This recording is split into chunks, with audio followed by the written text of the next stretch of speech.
কথা দিছিলাম যে ব্রাজিল জিতলে, হলুদ বাহিনী জিতলে, 7 আপ জিতলে আমি মাথা কামাবো। তো এই যে কামানো শুরু করছি। হ্যাঁ, কাল থেকে আমি মাথা টাকলা করে ন্যাড়া হয়ে টাক মাথায় রাস্তায় রাস্তায় ঘুরে বেড়াবো। প্রতিশ্রুতি আছিল যে দুদিন ওই ব্রাজিল জিতে, হ্যাঁ, হলুদ বাহিনীতে মাথা কামাবো।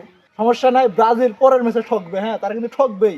আমি নিজে ইচ্ছাকৃত ভাবে আসতাম, তবে আমরা আর্জেন্টিনার সাপোর্টার কথা দিয়ে কথা রাখি। হ্যাঁ, এটা প্রমাণ করে দিলাম। ধন্যবাদ। তুমি তোমার কথা দিয়ে কথাটা রাখতে পেরেছো, এর জন্য তোমাকে অসংখ্য ধন্যবাদ।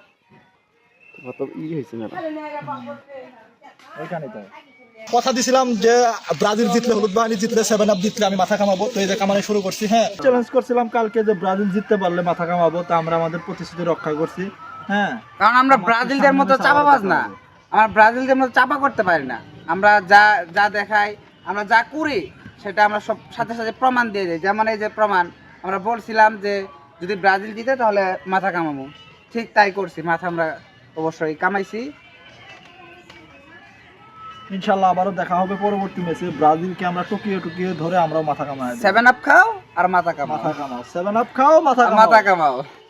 তবে আমরা দেখেছি কি আমাদের আর্জেন্টিনার যা সমর্থক আছে যে এটা কথা দেয় সেটা রাখে, কিন্তু ব্রাজিলরা কেন রাখতে পারে না? এটা ব্রাজিলরা পারবে না, কারণ তাদের রক্তে বেইমানি। কারণ তাদের আছে শুধু গল্প, তাদের কোনোই নাই। তাদের চাপার সঙ্গে কিন্তু আমরা কোনোভাবে পারি না। আমরা তাদের সঙ্গে চাপা করতে করতে মানে আমাদের এক সময় মানে পানি পিপাসা পেয়ে যায়।